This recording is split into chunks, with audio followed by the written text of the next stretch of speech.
Bonjour, c'est Jules Lavie pour Code Source, le podcast d'actualité du Parisien.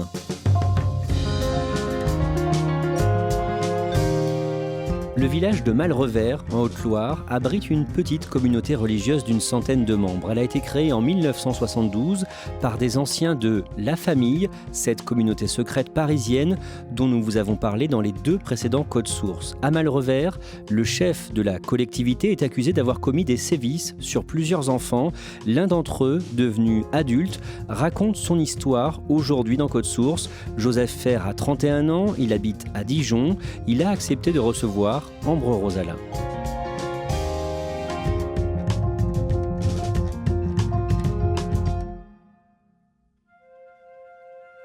Joseph Fer vient me chercher à la gare de Dijon en voiture. Il nous conduit jusqu'à son appartement où il habite avec sa compagne. Il a les cheveux châtains, une barbe et des yeux clairs. Il est souriant et a la discussion facile, mais il m'avoue que ce n'est pas quelque chose d'inné chez lui. Mon vécu a des conséquences quotidiennes, parce que la personne que je suis aujourd'hui est le résultat de ces diverses choses qui me manquent. Et ces choses-là, je ne les récupérerai pas. Joseph est né le 14 novembre 1989 à Malrevers, un petit village de Haute-Loire, au sein d'une communauté religieuse à mi-chemin entre le christianisme et le judaïsme. Ce groupe d'une centaine de personnes a été créé en 1972 par une poignée de familles et refuse depuis d'intégrer des membres extérieurs. Tous travaillent dans l'entreprise familiale, un atelier textile, installé dans le château de Boissier, où ils vivent tous ensemble. On est sur une grande bâtisse avec un parc. Donc c'est une bâtisse qui était une ancienne colonie de vacances, qui a été rachetée dans les années 70 et qui elle-même, avant d'être une colonie de vacances, était une sorte de retraite pour bonnes sœurs. Donc on est sur quelque chose d'assez grand, hein. De toute façon, il y a une centaine de personnes qui y vivent, avec salle repas, salon, salle télé, bibliothèque, des chambres, beaucoup de chambres, une salle de classe, une nurserie, des sous-sols, une salle de prière bien évidemment, et puis après un grand parc arboré avec des petites allées, quelque chose d'assez calme. La propriété est ceinte d'un mur d'enceinte et effectivement on ne sort pas de cette propriété comme bon nous semble.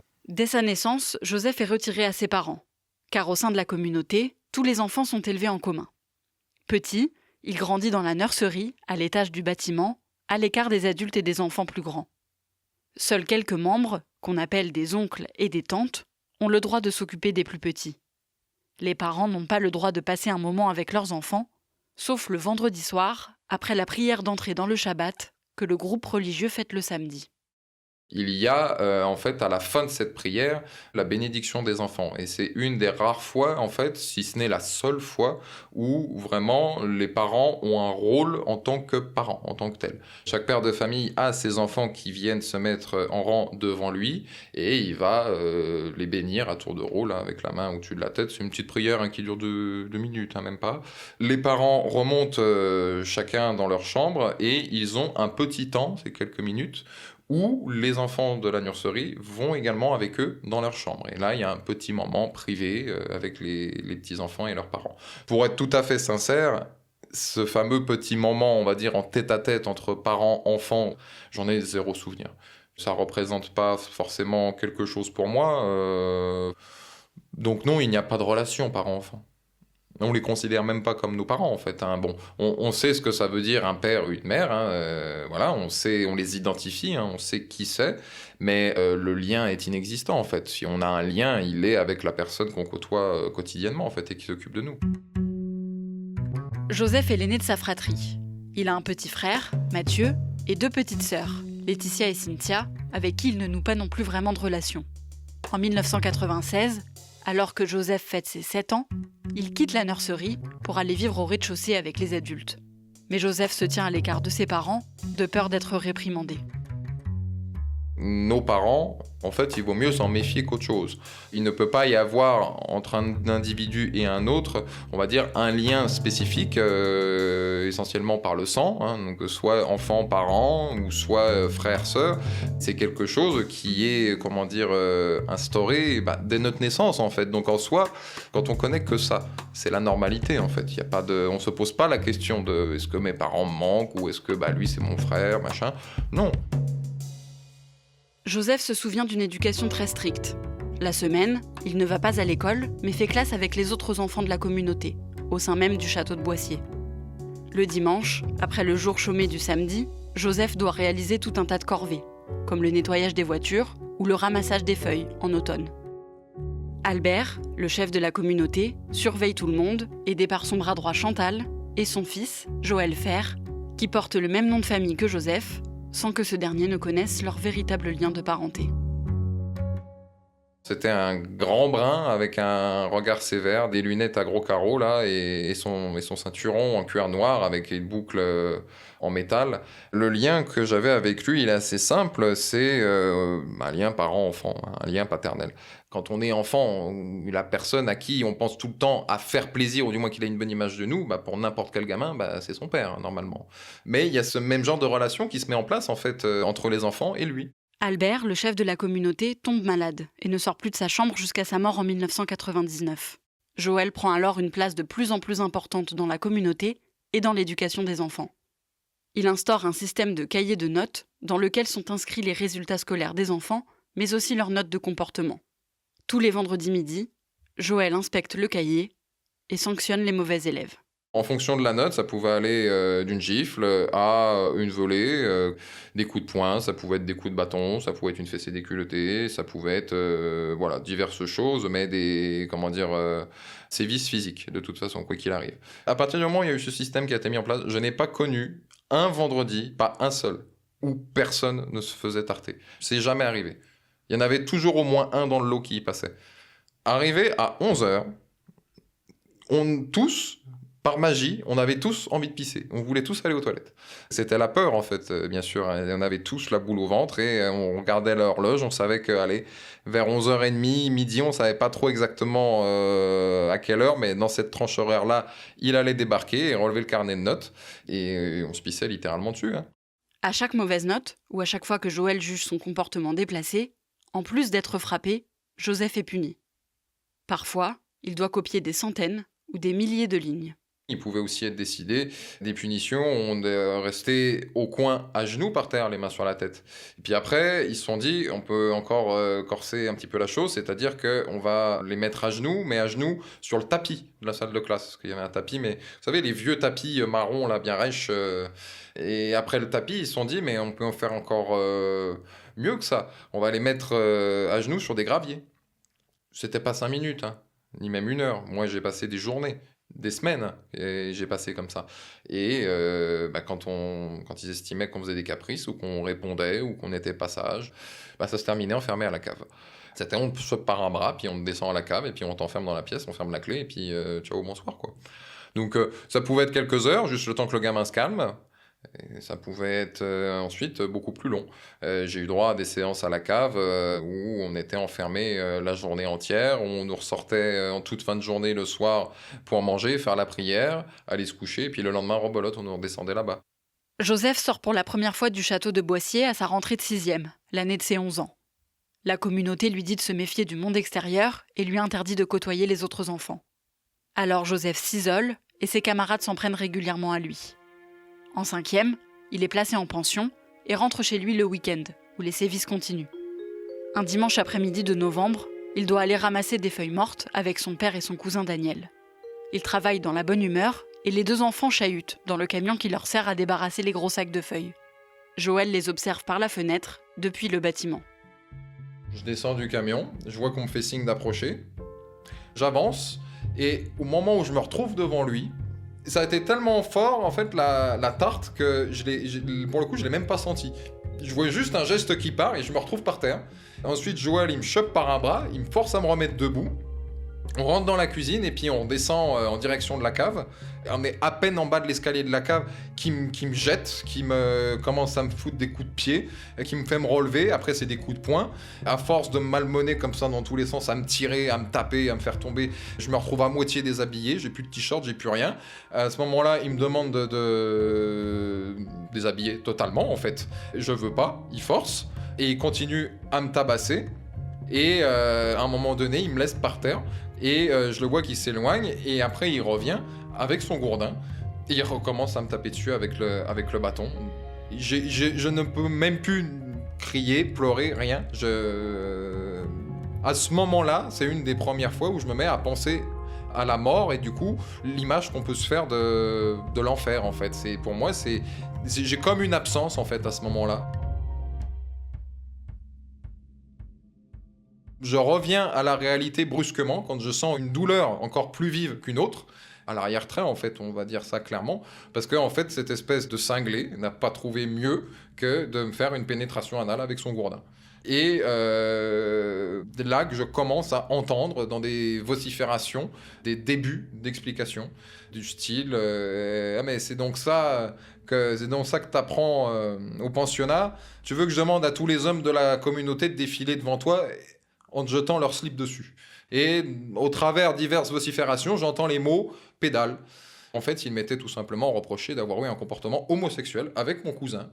Parce que quand on est monté dans le camion et qu'on a chahuté, et qu'en chahutant on s'est retrouvés l'un sur l'autre, c'était homosexuel.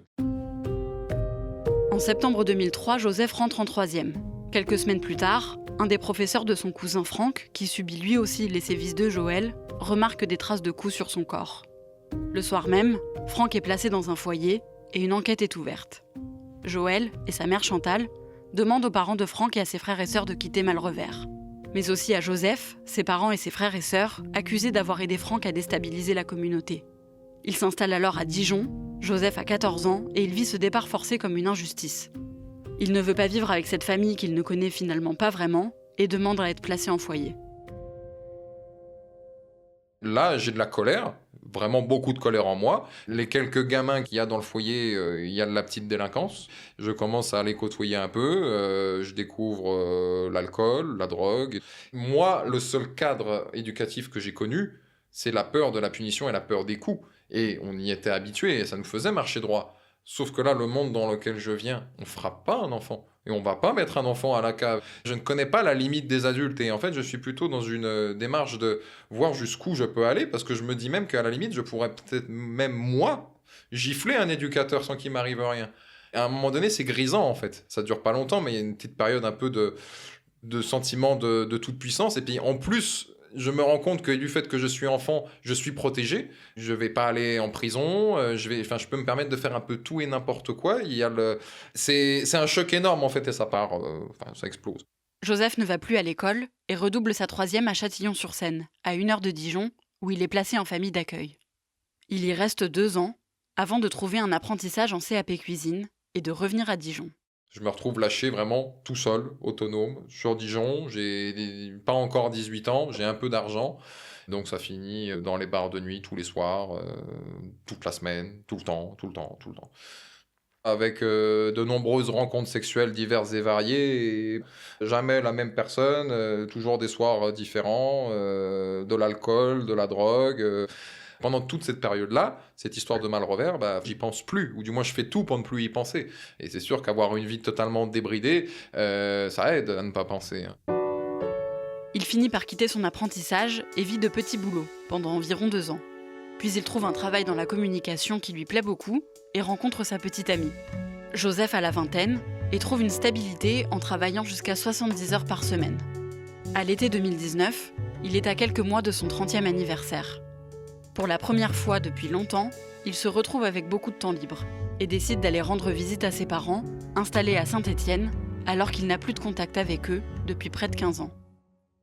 Quand je les ai revus, je n'ai pas ressenti de bonheur ou de joie quelconque. Je revoyais mes parents. C'est juste que avant j'étais un gamin, quand je les avais côtoyés un petit peu à l'extérieur. 17 ans plus tard, je suis un adulte. Et voilà, j'ai un regard d'adulte, donc je pouvais... Pour moi, c'était normal de le faire, humainement parlant, de renouer avec eux. C'est simplement et uniquement ça. Je ne les aime pas, je ne les déteste pas, je suis indifférent. Les parents de Joseph lui apprennent que Joël a été condamné, plus de 10 ans auparavant, à 2 mois de prison ferme pour les sévices infligés à son cousin Franck. Sur un coup de tête, et sans trop savoir pourquoi, Joseph décide de se rendre à Malrevers pour la première fois depuis 17 ans. J'arrive vers 20h, il y a un gars qui passe, qui traîne dehors. Je le reconnais pas. C'est un gars qui a un certain âge, donc certainement que c'est quelqu'un que j'avais connu, mais je le reconnais pas, et lui manifestement ne me reconnaît pas non plus, mais bon, 17 ans c'est long. Je lui dis bonjour, il est surpris, il me sourit, et je lui dis je voudrais voir Joël. Là, le sourire disparaît brusquement et vient dans ses yeux et qui se dit mais c'est qui ce gars-là et comment il connaît Joël ? Sincèrement, j'étais pas venu dans un état d'esprit de revanche. Mais du coup, quand je vois Joël arriver, forcément, il y a des images qui reviennent. Sauf que, voilà, je suis adulte aujourd'hui. Et puis lui, bon, il a un petit peu vieilli, mais ça reste un adulte aussi. Et je le fais pas, mais j'ai l'image. J'ai l'image de cette fois-ci, c'est moi qui vais lui en coller une.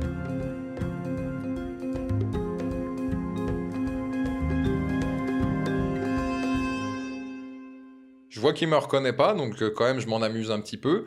Et étant donné que je connais les lieux, je dis ah bah tiens, à ton avis, il doit y avoir combien de personnes là qui sont aux fenêtres de la cuisine en train de nous regarder ? Parce que je sais que c'est ça qui se passe à chaque fois qu'il y avait un événement pendant le repas et Joël ou quelqu'un qui devait sortir.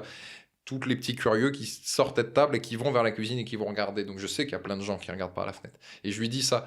Et là, il est déstabilisé et puis il sait pas qui je suis. Donc je m'amuse un petit peu jusqu'à ce que sa mère sorte, que je reconnais rapidement aussi. Et elle me reconnaît tout de suite. Et c'est elle qui dit « Mais c'est Joseph, ça !» Je suis juste là, tout seul, avec lui. Et c'est l'occasion, en fait, d'avoir une explication. Quel est le but de cette vie ? Pourquoi ce mélange entre du christianisme et du judaïsme ? Enfin, des réponses, au-delà même de parler, de rentrer directement dans le vif du sujet de « vous m'avez maltraité pendant des années ». Même pas ça, avoir peut-être une discussion profonde, essayer de comprendre les choses. Je suis resté 2 heures, mais j'aurais très bien pu rester 20 minutes, que ça aurait été la même chose. Ils veulent pas parler, ou alors ils me prennent de haut. Enfin, ça a été une discussion qui n'a eu aucun sens, aucune utilité.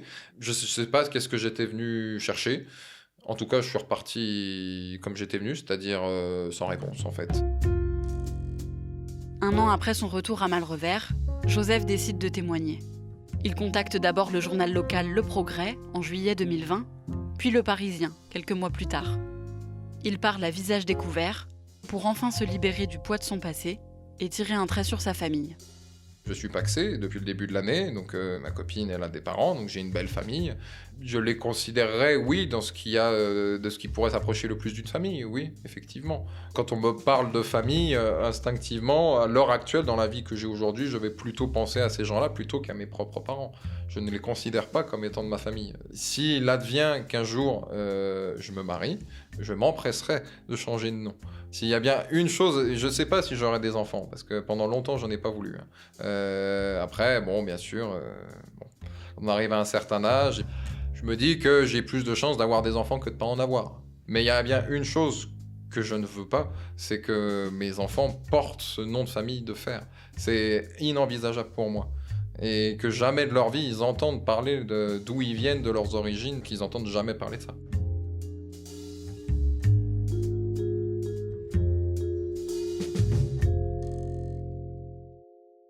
Témoignage recueilli par Ambre Rosala. On retrouve maintenant Nicolas Jacquard. Je le rappelle, c'est vous qui aviez révélé l'existence de cette communauté religieuse secrète parisienne, La Famille, en juin 2020. On vous a écouté dans les 2 précédents épisodes de Code Source.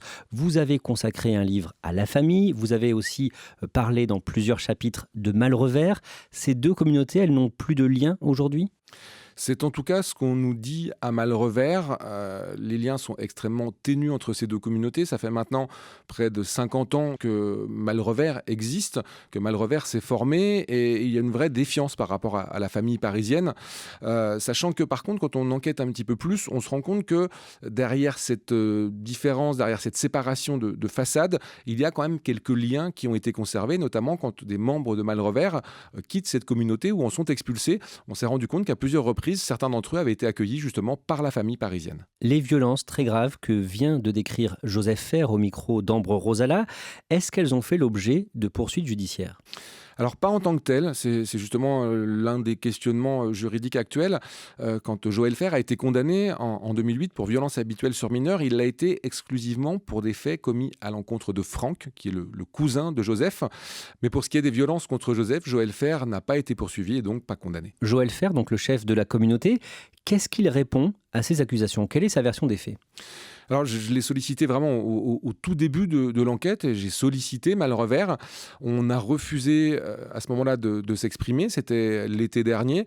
On m'a envoyé un certain nombre d'attestations, plus d'une dizaine de membres de Malrevers, en tout cas de gens qu'on me présentait comme tels, qui tous me disaient le bonheur qu'ils avaient à vivre dans cette communauté-là et qui soutenaient leur chef, ou en tout cas ce monsieur Joël Fer, tout en disant que Joseph était un affabulateur et que jamais, au grand jamais, ces violences ne s'étaient produites, et tout en omettant quand même la condamnation qui était intervenue. Est-ce que l'on sait si les enfants de la communauté de Malrevers sont encore maltraités aujourd'hui ? C'est ce que j'ai essayé de vérifier. Comme on le disait, moi je n'ai pas eu de contact direct avec des gens de Malrevers, ou en tout cas avec ses représentants de manière officielle. De ce que j'ai pu en apprendre par des témoignages indirects ou par des confidences qui m'ont été faites, il semblerait quand même que la situation ait changé, que la communauté se soit relativement ouverte au monde. Aujourd'hui, par exemple, les enfants sont scolarisés à l'école du village, ce qui n'était pas le cas du temps de Joseph. On me dit que les choses ont évolué et plutôt dans le bon sens. Merci Nicolas Jacquard. Votre livre, Les Inspirés, est sorti le 26 août chez Robert Laffont. Reportage signé Ambre Rosala, production Thibault Lambert, Clara Gardien-Amouroux et Timothée Croizan-Cessina. Réalisation Julien Moncouquiol. Code Source est le podcast d'actualité du Parisien. Pour ne rater aucun épisode, abonnez-vous sur n'importe quelle application audio et vous pouvez aussi nous écouter sur leparisien.fr.